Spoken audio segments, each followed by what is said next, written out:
आणि माझे आदरणीय गुरुजन वर्ग, इथं पहिल्यांदा सांगायचं म्हणजे जे तयारी केलेली आहे त्यांचे पहिल्यांदा मी आभार मानते. अतिशय 3 आठवडे झाले आम्ही सर्वजण ही तयारी करतोय आणि त्याच्यासाठी हे अनमोल वेळ काढून आमचे सर्व गुरुजन वर्ग इथं आले, त्यामुळे त्यांचा सुद्धा अगदी त्यांना मी आभारी आहे त्यांचे पण.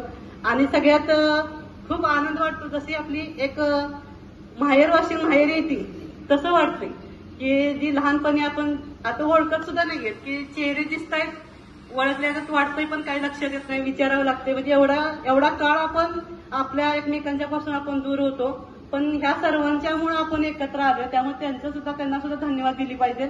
आणि माझं नाव राणी, माहेरचं नाव राणी शामराव गुजर, माहेर सासरचं राणी प्रदीप भोकरे. मी कराडमध्ये असते. BA BEd झालेलं आहे. 9 वर्ष शिक्षिका म्हणून जॉब केला, परंतु मुलं लहान असल्यामुळे सासू-सासरे नव्हते, त्यामुळे त्यांना सांभाळण्यासाठी कोणीतरी थांबावं लागत होतं घरी, पण घरी काही बसवत नव्हतं. मुलं जरा मोठी झाल्यानंतर परत LIC केली, हेल्थ इन्शुरन्सचं काम केलेलं आहे. परंतु सध्या आता मुलं जॉब करतायत. थोरला मुलगा पुण्याला असतो, तो फिलिप्स कंपनीमध्ये आहे, चांगलं 22 लाखाचं पॅकेज आहे. आणि धाकटा मुलगा जो आहे तो मुंबईला असतो, त्याला 8 लाखाचं पॅकेज आहे. सर्व आहे, व्यवस्थित आहे. जे ह्यांचेच आशीर्वाद आहेत, त्याच्यामुळं आम्हाला जे संस्कार दिले ते उपयोगी त्या ठिकाणी आले की कुठल्याही परिस्थितीमध्ये कशा पद्धतीनं राहायचं, संसार कशा पद्धतीने पुढे न्यायचा, मुलांना संस्कार कसे घडवायचे, ह्याच्यामुळे तर आज हे दिवस बघतोय ते आमचे हे गुरुजन वर्ग आणि त्यांनी दिलेले संस्कार आहेत. आणि खास आठवण सांगायची म्हणजे मला एक आठवण येते म्हणजे सचिनची.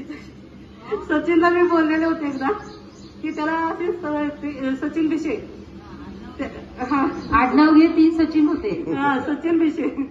तर प्रार्थनेच्या वेळेस मला अजून सुद्धा तो तसाच दिसतो, पुढं तोच गणवेश, पांढरा शर्ट, पॅन्ट.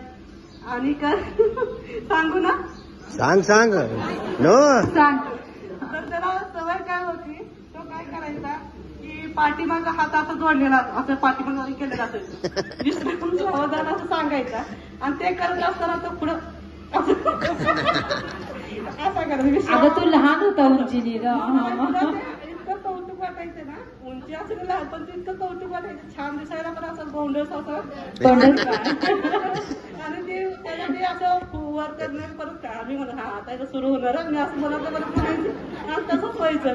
पण आजपर्यंत मी कधी कुणाला बोलले नव्हते, फक्त मी त्याला त्या दिवशी सांगितलं. अरे मला हो माझ्या पण आता लक्षात आहे.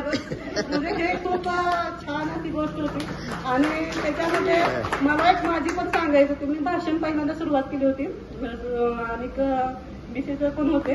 आणि सुरुवातीला काय झालं की आठवायचंच नाही, 2 शब्द बोलले आणि पुढचं काय आठवणच झाले, काय बोलायचं. मी तसेच उभा राहिला. त्यानंतर थोड्या वेळाने आठवत सर बोलले आता सरांना लक्षात आलं, हा आता जरा गाडी सुरात लागली, थांबा असे सगळे बोलले होते. पण